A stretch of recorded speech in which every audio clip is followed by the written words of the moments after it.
ਸਰਕਾਰੀ ਰਜਿੰਦਰਾ ਕਾਲਜ ਬਠਿੰਡਾ ਦੇ BA ਭਾਗ ਪਹਿਲਾ ਪੰਜਾਬੀ ਸਾਹਿਤ ਦੇ ਵਿਦਿਆਰਥੀਓ, ਤੁਹਾਡੇ ਪਾਠਕ੍ਰਮ ਵਿੱਚ ਨਿਰਧਾਰਿਤ ਪਾਠ ਪੁਸਤਕ ਇਕਾਂਗੀ ਯਾਤਰਾ, ਜਿਸ ਦੇ ਸੰਪਾਦਕ ਡਾਕਟਰ ਰਘਵੀਰ ਸਿੰਘ ਅਤੇ ਡਾਕਟਰ ਸਤੀਸ਼ ਵਰਮਾ ਹਨ। ਇਸ ਪਾਠ ਪੁਸਤਕ ਦੇ ਵਿੱਚੋਂ ਚੋਣਵੀਆਂ ਇਕਾਂਗੀਆਂ ਬਾਰੇ ਆਪਾਂ ਗੱਲ ਕਰਨੀ ਹੈ। ਅੱਜ ਅਸੀਂ ਡਾਕਟਰ ਹਰਚਰਨ ਸਿੰਘ ਦੀ ਇਕਾਂਗੀ ਉਹਦੇ ਬਾਰੇ ਚਰਚਾ ਕਰਾਂਗੇ। ਪਹਿਲਾਂ ਆਪਾਂ ਡਾਕਟਰ ਹਰਚਰਨ ਸਿੰਘ ਦੇ ਜੀਵਨ ਵੇਰਵੇ ਦੀ ਗੱਲ ਕਰਾਂਗੇ, ਫਿਰ ਆਪਾਂ ਉਹਨਾਂ ਦੀ ਜਿਹੜੀ ਇਕਾਂਗੀ ਇਸ ਪਾਠ ਪੁਸਤਕ ਦੇ ਵਿੱਚ ਸ਼ਾਮਲ ਕੀਤੀ ਗਈ ਹੈ, ਮਨ ਦੀਆਂ ਮਨ ਵਿੱਚ, ਉਹਦੇ ਬਾਰੇ ਆਪਾਂ ਚਰਚਾ ਕਰਾਂਗੇ। ਤੇ ਫਿਰ ਉਸ ਤੋਂ ਬਾਅਦ ਇਸ ਪਾਠ ਪੁਸਤਕ ਦੇ ਵਿੱਚ ਇਸ ਇਕਾਂਗੀ ਦੇ ਵਿੱਚ ਜਿਹੜੇ ਪ੍ਰਸ਼ਨ ਬਣਦੇ ਹਨ ਉਹਨਾਂ ਦੇ ਬਾਰੇ ਆਪਾਂ ਚਰਚਾ ਕਰਾਂਗੇ ਅੱਜ ਦੇ ਲੈਕਚਰ ਦੇ ਵਿੱਚ। ਵਿਦਿਆਰਥੀਓ, ਹਰਚਰਨ ਸਿੰਘ ਦਾ ਜਨਮ 10 ਦਸੰਬਰ 1914 ਈਸਵੀ ਨੂੰ ਚੱਕ ਨੰਬਰ 576 ਨੇੜੇ ਨਨਕਾਣਾ ਸਾਹਿਬ, ਜ਼ਿਲ੍ਹਾ ਸ਼ੇਖੂਪੁਰਾ ਵਿੱਚ ਹੋਇਆ। ਵਿਦਿਆਰਥੀਓ ਦੇਖੋ, ਵੰਡ ਤੋਂ ਪਹਿਲਾਂ ਇਹਨਾਂ ਦਾ ਜਨਮ ਹੋਇਆ ਸੀਗਾ। ਵੰਡ ਤੋਂ ਪਹਿਲਾਂ ਪੰਜਾਬ ਸਾਰਾ ਇੱਕੋ ਹੀ ਸੀਗਾ, ਇਸ ਕਰਕੇ ਉਸ ਸਾਂਝੇ ਪੰਜਾਬ ਦੇ ਵਿੱਚ ਇਹਨਾਂ ਦਾ ਜਨਮ ਪਾਕਿਸਤਾਨ ਦੇ ਵਿੱਚ ਜਿਹੜਾ ਪੰਜਾਬ ਰਹਿ ਗਿਆ ਉਹਦੇ ਵਿੱਚ ਸ਼ੇਖੂਪੁਰੇ ਜ਼ਿਲ੍ਹੇ ਦੇ ਵਿੱਚ ਹੋਇਆ ਸੀ। ਉਹਨਾਂ ਦਾ ਜੱਦੀ ਪਿੰਡ ਉੜਾਪੜ, ਜ਼ਿਲ੍ਹਾ ਜਲੰਧਰ ਵਿੱਚ ਹੈ। ਉਸਨੇ ਆਪਣੀ ਵਿੱਦਿਅਕ ਯੋਗਤਾ ਖਾਲਸਾ ਕਾਲਜ ਅੰਮ੍ਰਿਤਸਰ ਅਤੇ FC ਕਾਲਜ ਲਾਹੌਰ ਤੋਂ ਪ੍ਰਾਪਤ ਕੀਤੀ। MA ਇਤਿਹਾਸ ਤੇ MA ਪੰਜਾਬੀ ਕਰਨ ਉਪਰੰਤ ਦਿੱਲੀ ਯੂਨੀਵਰਸਿਟੀ ਤੋਂ 1963 ਈਸਵੀ ਦੇ ਵਿੱਚ ਪੰਜਾਬੀ ਨਾਟਕ ਪਰੰਪਰਾ ਵਿਸ਼ੇ ਉੱਪਰ ਖੋਜ ਕਰਕੇ PhD ਦੀ ਡਿਗਰੀ ਹਾਸਲ ਕੀਤੀ। ਲਾਹੌਰ, ਜਲੰਧਰ ਅਤੇ ਦਿੱਲੀ ਵਿੱਚ ਅਧਿਆਪਨ ਕਰਨ ਪਿੱਛੋਂ ਹਰਚਰਨ ਸਿੰਘ ਪੰਜਾਬੀ ਯੂਨੀਵਰਸਿਟੀ ਪਟਿਆਲਾ ਆ ਗਿਆ ਅਤੇ 10-12 ਸਾਲ ਪੰਜਾਬੀ ਵਿਭਾਗ ਦੇ ਮੁਖੀ ਵਜੋਂ ਕੰਮ ਕਰਕੇ ਸੇਵਾ ਮੁਕਤੀ ਹਾਸਲ ਕੀਤੀ। ਪੰਜਾਬੀ ਯੂਨੀਵਰਸਿਟੀ ਪਟਿਆਲਾ ਦੇ ਵਿੱਚ ਪ੍ਰੋਫੈਸਰ ਰਹੇ ਉਹ। ਪ੍ਰੋਫੈਸਰ IC ਨੰਦਾ ਵਾਂਗ ਹਰਚਰਨ ਸਿੰਘ ਦੀ ਨਾਟਕ ਪ੍ਰਤਿਭਾ ਦੇ ਵਿਕਾਸ ਵਿੱਚ ਵੀ ਮਿਸਿਜ਼ ਨੂਰਾ ਰਿਚਰਡਜ਼ ਦਾ ਹੱਥ ਹੈ। ਕੁਝ ਆਪਣੇ ਬਚਪਨ ਦੇ ਸ਼ੌਕ ਕਾਰਨ ਅਤੇ ਕੁਝ ਨੂਰਾ ਦੀ ਪ੍ਰੇਰਨਾ ਸਦਕਾ ਉਹ ਨਾਟ ਸਿਰਜਣਾ ਵੱਲ ਵਧੇਰੇ ਝੁਕ ਗਏ। ਅੰਗਰੇਜ਼ੀ ਸਾਹਿਤ ਪੜ੍ਹਦਿਆਂ ਉਸ ਉੱਪਰ ਸ਼ੇਕਸਪੀਅਰ ਦੇ ਨਾਟਕਾਂ ਦਾ ਪ੍ਰਭਾਵ ਪਿਆ। ਅੰਗਰੇਜ਼ੀ ਰਾਈਟਰ ਸੀਗੇ। BA ਕਰਨ ਉਪਰੰਤ ਉਸਨੇ ਪਹਿਲਾ ਸੁਖਾਂਤ ਨਾਟਕ ਕਮਲਾ ਕੁਮਾਰੀ 1937 ਈਸਵੀ ਦੇ ਵਿੱਚ ਲਿਖਿਆ। ਇਸ ਪਿੱਛੋਂ ਉਹ ਲਗਾਤਾਰ ਲਿਖਦੇ ਰਹੇ ਅਤੇ 2 ਦਰਜਨ ਤੋਂ ਉੱਪਰ ਪੂਰੇ ਨਾਟਕ ਅਤੇ ਇਕਾਂਗੀ ਸੰਗ੍ਰਹਿ ਛਪ ਕੇ ਸਾਹਮਣੇ ਆਏ ਉਹਨਾਂ ਦੇ। ਪੰਜਾਬ ਦਾ ਪ੍ਰਥਮ ਇਤਿਹਾਸਕ ਦੁਖਾਂਤ ਰਾਜਾ ਪੋਰਸ ਉਸਨੇ 1938 ਈਸਵੀ ਦੇ ਵਿੱਚ ਪ੍ਰਕਾਸ਼ਿਤ ਕਰਵਾਇਆ। ਇਸ ਪਿੱਛੋਂ ਦੂਰ ਦੁਰਾਡੇ ਸ਼ਹਿਰੋਂ ਅਣਜੋੜ, ਖੇਡਣ ਦੇ ਦਿਨ 4, ਦੋਸ਼, ਤੇਰਾ ਘਰ ਸੋ ਮੇਰਾ ਘਰ, ਪੁੰਨਿਆਂ ਦਾ ਚੰਨ, ਰੱਤਾ ਸ਼ਾਲੂ, ਸ਼ੋਭਾ ਸ਼ਕਤੀ, ਕੰਚਨ ਮਾਟੀ, ਚਮਕੌਰ ਦੀ ਗੜੀ, ਮਿੱਟੀ ਧੁੰਦ ਜਗ ਚਾਨਣ ਹੋਆ, ਕੱਲ ਅੱਜ ਤੇ ਭਲਕ, ਲਹਿੰਦੇ ਦਾ ਨੂਰ, ਮਸੀਹਾ ਸੂਲੀ ਤੇ ਮੁਸਕਰਾਇਆ, ਦੇਖ ਕਬੀਰਾ ਰੋਇਆ, ਰਾਣੀ ਜਿੰਦਾ, ਕਾਮਾ ਗਾਟਾ ਮਾਰੂ, ਅੱਗ ਬੁਝਾਓ ਅਤੇ ਸ਼ੁਭ ਕਰਮਨ ਤੇ ਕਹੂ ਨਾ ਟਰੂ ਆਦਿ ਪੂਰੇ ਨਾਟਕ ਪ੍ਰਕਾਸ਼ਿਤ ਹੋਏ। ਰਾਮਲੀਲਾ ਤੇ ਲਹਿੰਦੇ ਦਾ ਨੂਰ ਉਸਦੇ ਪ੍ਰਕਾਸ਼ਿਤ ਨਾਟਕ ਹਨ। ਹਰਚਰਨ ਸਿੰਘ ਦਾ ਪਹਿਲਾ ਇਕਾਂਗੀ ਸੰਗ੍ਰਹਿ ਜੀਵਨ ਲੀਲਾ 1940 ਈਸਵੀ ਦੇ ਵਿੱਚ ਛਪਿਆ ਸੀਗਾ, ਜਿਸ ਪਿੱਛੋਂ ਉਹਨਾਂ ਨੇ ਸਪਤਰਿਸ਼ੀ, 5 ਗੀਟੜਾ, ਸਾਂਝਾ ਰਾਜ, ਮੁੜਕੇ ਦੀ ਖੁਸ਼ਬੂ, ਜਫਰਨਾਮਾ, ਮੇਰੇ ਚੋਣਵੇਂ ਇਕਾਂਗੀ ਆਦਿ ਪ੍ਰਕਾਸ਼ਿਤ ਕਰਵਾਏ। ਨਾਟਕ ਇਕਾਂਗੀਆਂ ਤੋਂ ਇਲਾਵਾ ਹਰਚਰਨ ਸਿੰਘ ਨੇ ਕਹਾਣੀ, ਵਾਰਤਕ ਸੰਪਾਦਨਾ ਅਤੇ ਆਲੋਚਨਾ ਦੇ ਖੇਤਰ ਦੇ ਵਿੱਚ ਵੀ ਕੰਮ ਕੀਤਾ। ਉਹਨਾਂ ਦੀਆਂ ਪੁਸਤਕਾਂ ਮਿਲਦੀਆਂ ਨੇ। ਉਸ ਦੀ ਮੇਰੀ ਸਾਹਿਤਕ ਸਵੈ ਜੀਵਨੀ ਅਤੇ ਮੇਰੀ ਪ੍ਰਤਿਨਿਧ ਰਚਨਾ ਵੀ ਪੰਜਾਬੀ ਯੂਨੀਵਰਸਿਟੀ ਵੱਲੋਂ ਛਪ ਚੁੱਕੀਆਂ ਹਨ। ਹਰਚਰਨ ਸਿੰਘ ਦੀ ਨਾਟਕੀ ਪ੍ਰਤਿਭਾ ਦਾ ਪਸਾਰ ਬਹੁਪੱਖੀ ਹੈ। ਉਹ IC ਨੰਦਾ ਵੱਲੋਂ ਸ਼ੁਰੂ ਕੀਤੀ ਯਥਾਰਥਵਾਦੀ ਨਾਟ ਪ੍ਰਵਿਰਤੀ ਦੀ ਲੀਹ ਨੂੰ ਅੱਗੇ ਤੋਰਦਾ ਹੈ। ਸਮਕਾਲੀ ਜੀਵਨ ਦੇ ਅਨੇਕਾਂ ਪੱਖਾਂ, ਸਮਾਜਿਕ, ਆਰਥਿਕ, ਰਾਜਨੀਤਿਕ, ਸਾਂਸਕ੍ਰਿਤਿਕ ਨੂੰ ਉਸਨੇ ਨਾਟ ਸਿਰਜਣਾ ਦਾ ਆਧਾਰ ਬਣਾਇਆ। ਉਹਦੇ ਵਿਸ਼ੇ ਸੀਗੇ। ਉਸਦੀ ਨਾਟਕ ਕਲਾ ਦੀ ਇਹ ਇੱਕ ਵਿਸ਼ੇਸ਼ਤਾ ਹੈ ਕਿ ਉਹ ਜੀਵਨ ਦੀ ਵਾਸਤਵਿਕਤਾ ਨੂੰ ਕਲਾਮਈ ਢੰਗ ਨਾਲ ਨਾਟਕਾਂ ਰਾਹੀਂ ਪੇਸ਼ ਕਰਦਾ ਹੈ। ਉਸਦਾ ਜੀਵਨ ਪ੍ਰਤੀ ਦ੍ਰਿਸ਼ਟੀਕੋਣ ਉਸਾਰੂ ਹੈ ਤੇ ਅਗਾਂਹ ਵਧੂ ਹੈ। ਉਸਦੇ ਕੁਝ ਨਾਟਕ ਜਿਵੇਂ ਰੱਤਾ ਸਾਲੂ ਸਮਾਜਵਾਦੀ ਵਿਚਾਰਧਾਰਾ ਦਾ ਪ੍ਰਗਟਾਵਾ ਕਰਦੇ ਹਨ। ਕੁਝ ਸਮਾਜਿਕ ਸੁਧਾਰ ਵਿਸ਼ੇਸ਼ ਤੌਰ ਤੇ ਔਰਤ ਸੁਧਾਰ ਵਿਅਕਤੀ ਦੇ ਧਾਰਨੀ ਹਨ ਤੇ ਕੁਝ ਸਮਕਾਲੀ ਸਮਾਜਿਕ ਤੇ ਰਾਜਨੀਤਿਕ ਲਹਿਰਾਂ ਤੋਂ ਪ੍ਰਭਾਵਿਤ ਹੋ ਕੇ ਲਿਖੇ ਗਏ ਹਨ। ਸਮਕਾਲੀ ਜੀਵਨ ਤੋਂ ਛੁੱਟ ਹਰਚਰਨ ਸਿੰਘ ਦੀ ਪੰਜਾਬ ਦੇ ਇਤਿਹਾਸ ਤੇ ਵਿਸ਼ੇਸ਼ ਤੌਰ ਤੇ ਸਿੱਖ ਇਤਿਹਾਸ ਵਿੱਚ ਬਹੁਤ ਦਿਲਚਸਪੀ ਸੀ। ਉਸਨੇ ਗੁਰੂ ਸਾਹਿਬਾਨਾਂ ਦੀਆਂ ਜਨਮ ਸ਼ਹੀਦੀ ਨਾਲ ਸੰਬੰਧਿਤ ਸ਼ਤਾਬਦੀਆਂ ਦੇ ਅਵਸਰ ਤੇ ਕਈ ਨਾਟਕਾਂ ਇਕਾਂਗੀਆਂ ਦੀ ਸਿਰਜਣਾ ਕੀਤੀ। ਹਰਚਰਨ ਸਿੰਘ ਨਾਟਕਕਾਰ ਤੋਂ ਛੁੱਟ ਇੱਕ ਸੂਝਵਾਨ ਨਿਰਦੇਸ਼ਕ ਅਤੇ ਕਲਾਕਾਰ ਵੀ ਹੈ। ਮੰਚ ਬਾਰੇ ਉਸ ਨੂੰ ਡੂੰਘਾ ਅਨੁਭਵ ਪ੍ਰਾਪਤ ਹੈ। ਉਸਦੇ ਨਾਟਕ ਇਕਾਂਗੀ ਮੰਚੀ ਸੁਭਾਵਨਾਵਾਂ ਨਾਲ ਭਰਪੂਰ ਹਨ। ਉਸਦੀ ਭਾਸ਼ਾ, ਵਾਰਤਾਲਾਪ, ਪਾਤਰ ਚਿਤਰਨ ਤੇ ਨਾਟਕੀ ਕਥਾਨਕ ਆਮ ਦਰਸ਼ਕਾਂ ਨੂੰ ਵੀ ਪ੍ਰਭਾਵਿਤ ਕਰਦੇ ਹਨ। ਕੱਲ, ਅੱਜ ਤੇ ਭਲਕ ਨਾਟਕ ਉੱਪਰ ਹਰਚਰਨ ਸਿੰਘ ਨੂੰ ਸਾਹਿਤ ਅਕਾਡਮੀ ਦਾ ਪੁਰਸਕਾਰ ਮਿਲਿਆ। ਸੋ ਵਿਦਿਆਰਥੀਓ, ਉਹਨਾਂ ਦਾ ਜੀਵਨ ਵੇਰਵਾ ਸੀ, ਉਹਨਾਂ ਦੀ ਪੰਜਾਬੀ ਸਾਹਿਤ ਨੂੰ ਦੇਣ ਸੀ।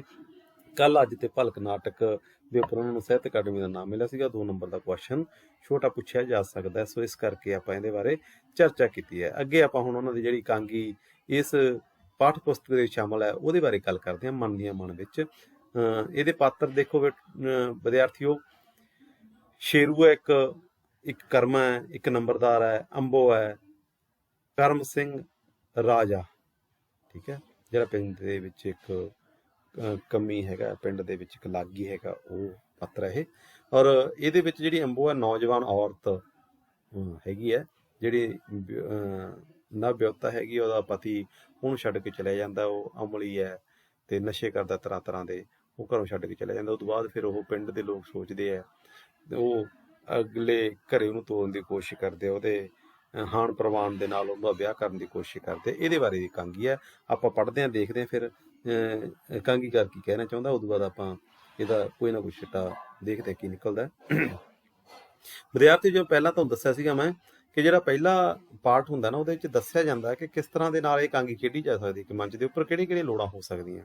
ਇਹ ਸੀਨ ਕੀ ਹੈ, ਕਿਸੇ ਇੱਕ ਪਿੰਡ ਦੇ ਵਿਚਕਾਰ ਇੱਕ ਢੱਠਾ ਜਿਹਾ ਘਰ ਹੈ, ਪੁਰਾਣਾ ਜਿਹਾ ਘਰ, ਢੱਠਿਆ ਹੋਇਆ ਡਿੱਗਿਆ ਜਿਹਾ ਘਰ, ਜਿਸ ਦਾ ਮੂੰਹ ਚੜ੍ਹਦੇ ਵੱਲ ਤੇ ਬੂਹਾ ਇੱਕ ਗੰਦੀ ਤੰਗ ਜਿਹੀ ਗਲੀ ਵਿੱਚ ਖੁੱਲਦਾ ਹੈ।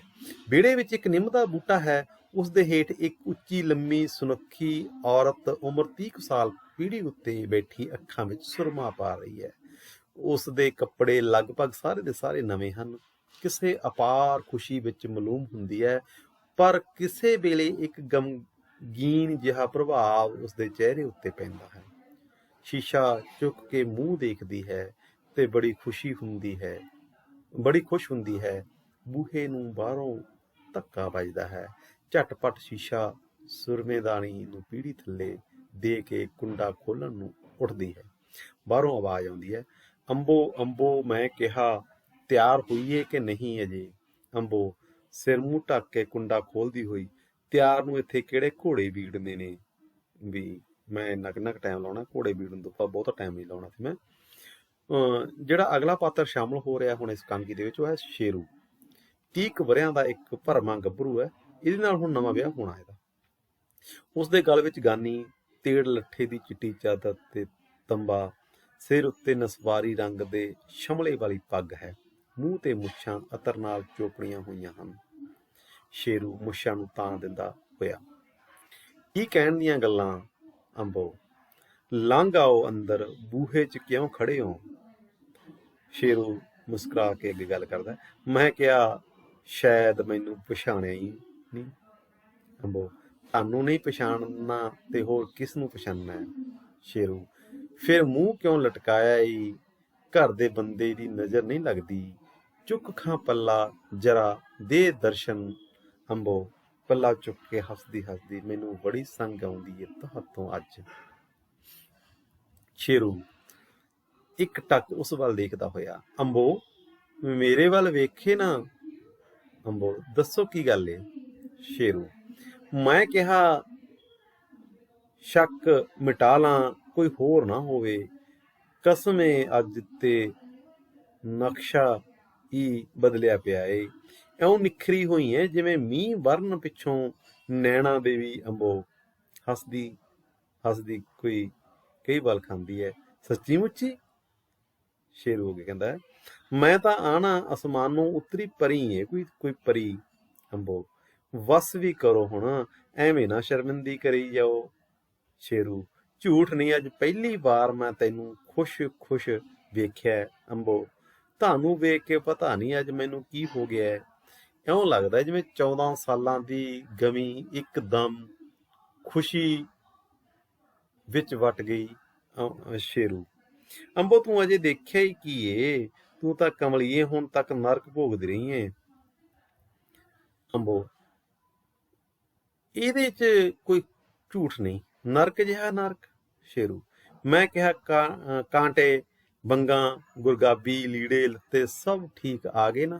ਹੁਣ ਇਹ ਔਰਤ ਦੇ ਪਹਿਨਣ ਵਾਲੇ ਸਾਰੇ ਗਹਿਣੇ ਤੇ ਜੁੱਤੀ ਦੇ ਬਾਰੇ ਗੱਲਾਂ ਕਰ ਰਿਹਾ। ਅੰਬੋ, ਸਭ ਠੀਕ ਹੈ, ਜੋ ਵੀ ਤੁਸੀਂ ਲੈ ਆਂਦੇ। ਸ਼ੇਰੂ, ਕਿਸੇ ਗੱਲ ਦੀ ਕਸਰ ਤੇ ਨਹੀਂ ਰਹਿ ਗਈ। ਇਹ ਦੱਸ ਚੈਨ ਘੜੀ ਕੀ ਬਲਾ ਹੁੰਦੀ ਏ?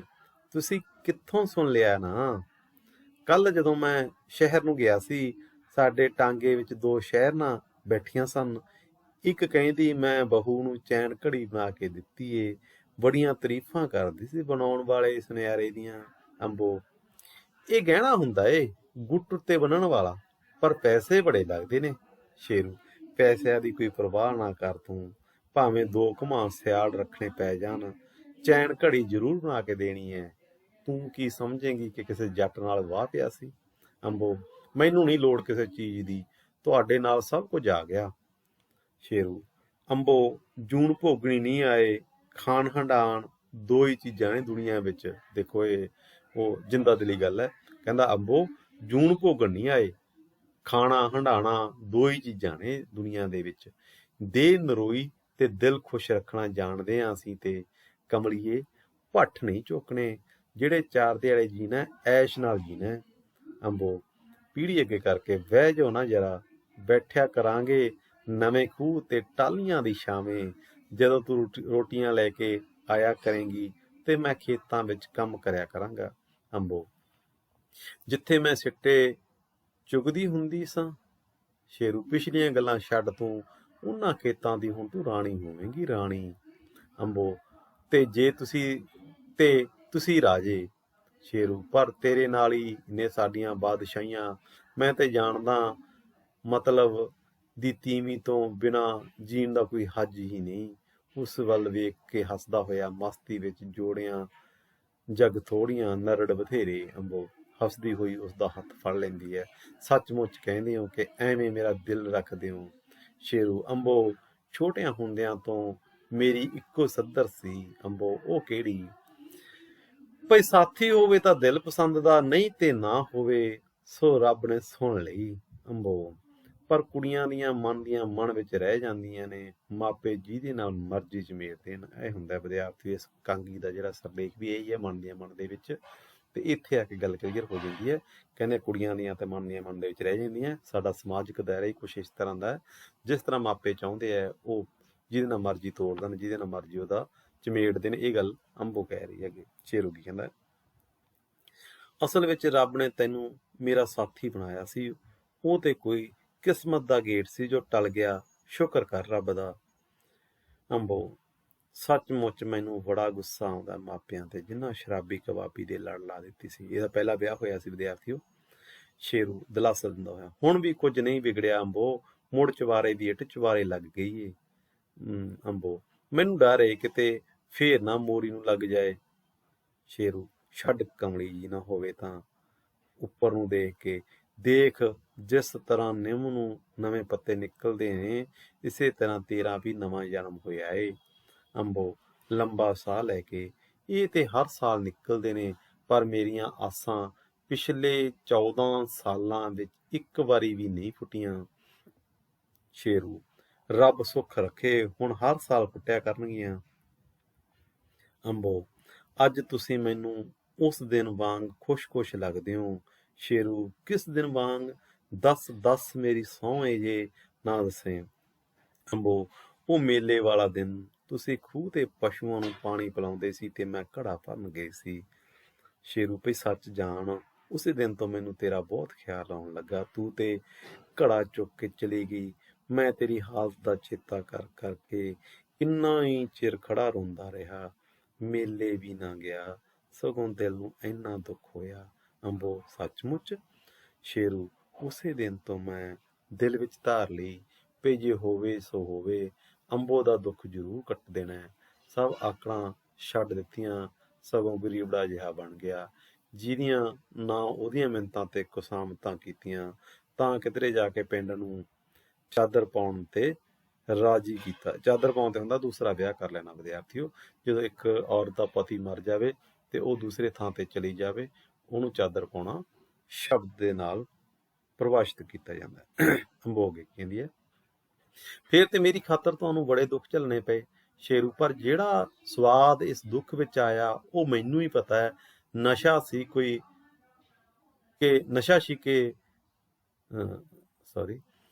ਉਹ ਮੈਨੂੰ ਹੀ ਪਤਾ ਹੈ, ਨਸ਼ਾ ਸੀ ਕਿ ਪਹਿਲੇ ਤੋੜ ਦੀ ਸ਼ਰਾਬ ਵਾਲਾ।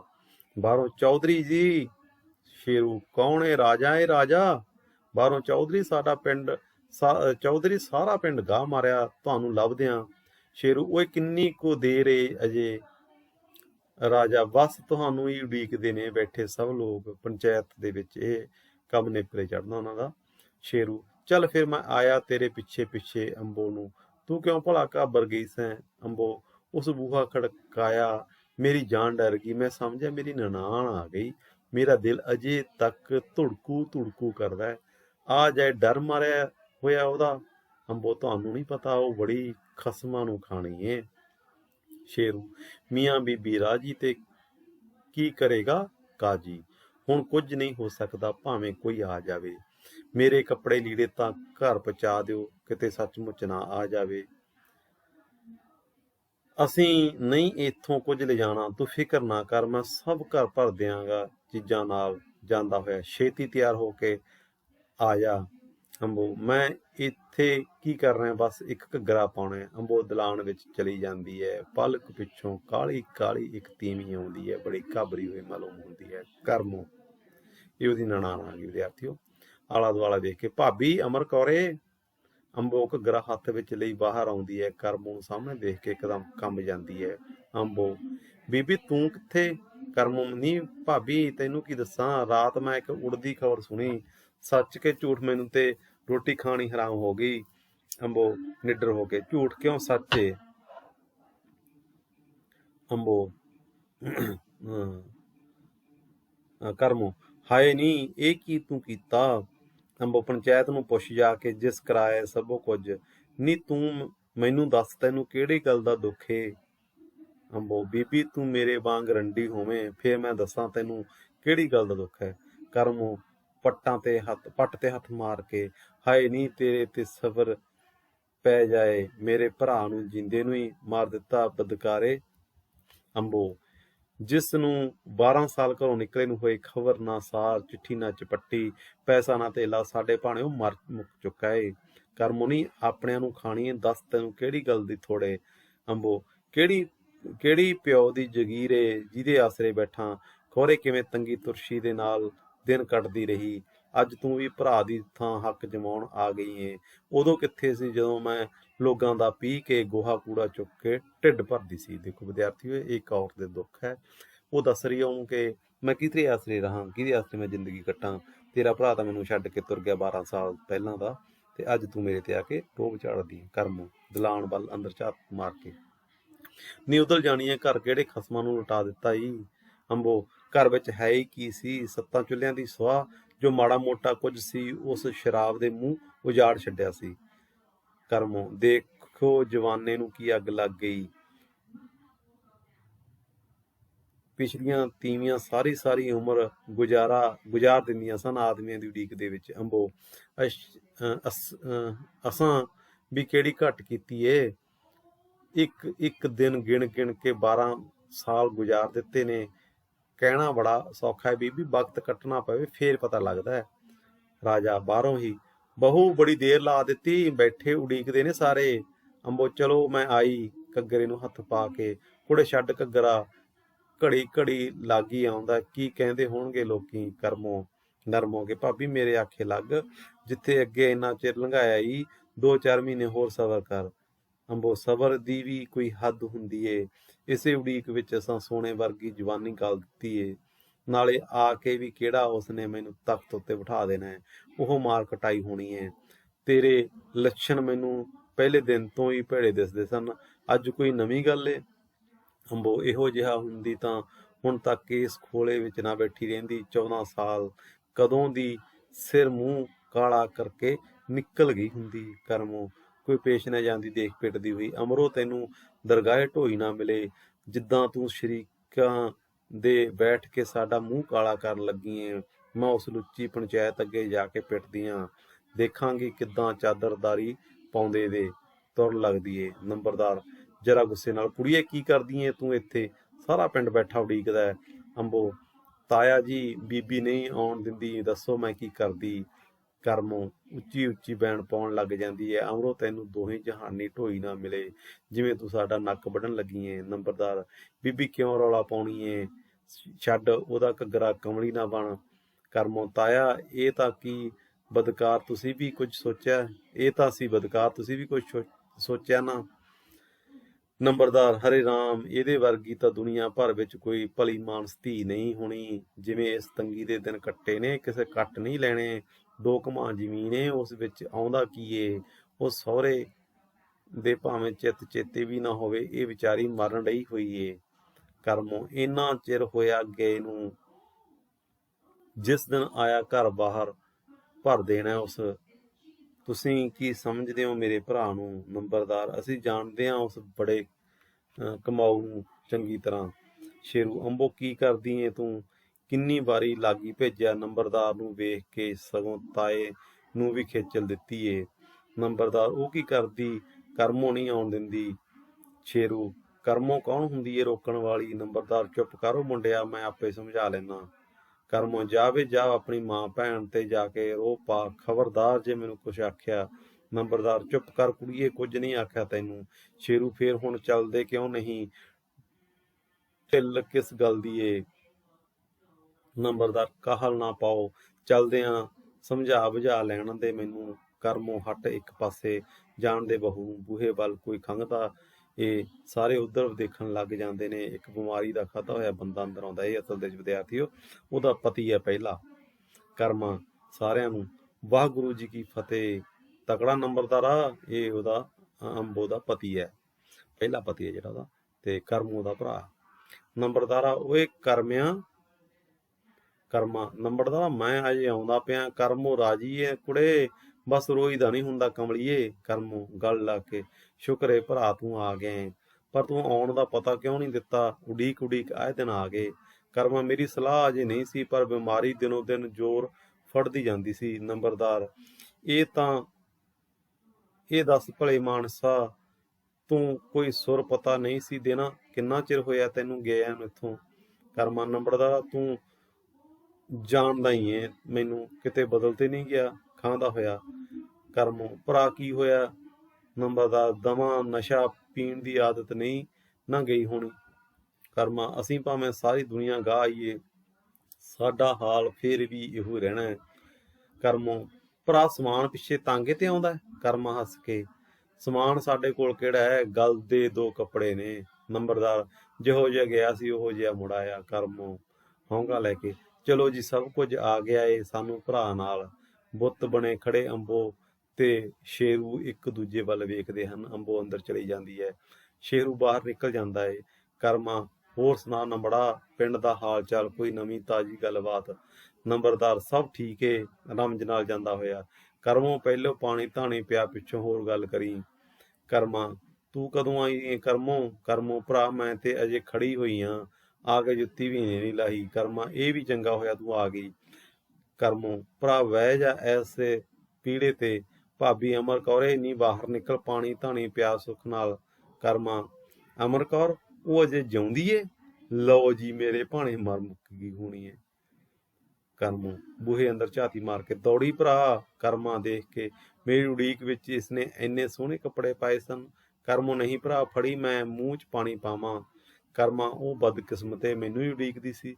ਕਰਮਾ ਉਸਨੂੰ ਦੇਖਦਾ ਸਾਰ ਕੰਮ ਜਾਂਦਾ ਹੈ। ਸਾਰੀ ਪਿਛਲੀ ਜ਼ਿੰਦਗੀ ਉਸਦੇ ਦਿਮਾਗ ਵਿੱਚੋਂ ਗੁਜ਼ਰ ਜਾਂਦੀ ਹੈ। ਕਿਸੇ ਦੋਸ਼ੀ ਵਾਂਗ ਉਸਦੇ ਚਿਹਰੇ ਨੂੰ ਦੇਖ ਕੇ ਭੈਭੀਤ ਜਿਹਾ ਹੋ ਜਾਂਦਾ ਹੈ।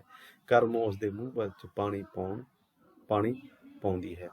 ਵਿਦਿਆਰਥੀਓ ਜਿਹੜੀ ਅੰਬੋ ਸੀਗੀ ਅਮਰ ਕੌਰ, ਉਹਦੀ ਡੈਥ ਹੋ ਜਾਂਦੀ ਹੈ। ਸੋ ਇਸ ਤਰ੍ਹਾਂ ਦੇ ਨਾਲ ਇੱਕ ਔਰਤ ਕਿਸ ਤਰ੍ਹਾਂ ਨਾਲ ਦੁੱਖ ਭੋਗਦੀ ਹੈ ਉਹਦੇ ਬਾਰੇ ਚਰਚਾ ਕੀਤੀ ਗਈ ਹੈ ਇਸ ਇਕਾਂਗੀ ਦੇ ਵਿੱਚ। ਅੰਬੋ ਦੇ ਦੁੱਖਾਂ ਦੇ ਬਾਰੇ, ਮਰਦ ਪ੍ਰਧਾਨ ਸਮਾਜ ਦੇ ਵਿੱਚ ਔਰਤ ਕਿਸ ਤਰ੍ਹਾਂ ਦੇ ਦੁੱਖ ਝੱਲਦੀ ਹੈ, ਇਹਦੇ ਬਾਰੇ ਇਸ ਇਕਾਂਗੀ ਦੇ ਵਿੱਚ ਜ਼ਿਕਰ ਕੀਤਾ ਗਿਆ ਹੈ। ਔਰ ਇੱਕ ਅਮਲੀ ਭੰਗੀ ਬੰਦਾ ਉਸ ਦੀ ਜ਼ਿੰਦਗੀ ਦੇ ਵਿੱਚ ਗ੍ਰਹਿਣ ਦੀ ਤਰ੍ਹਾਂ ਲੱਗਦਾ ਹੈ ਤੇ ਉਹ ਉਹਨੂੰ ਉਸੇ ਹਾਲ ਦੇ ਵਿੱਚ ਛੱਡ ਕੇ ਚਲੇ ਜਾਂਦਾ ਬਾਹਰ ਕਰਮਾਂ।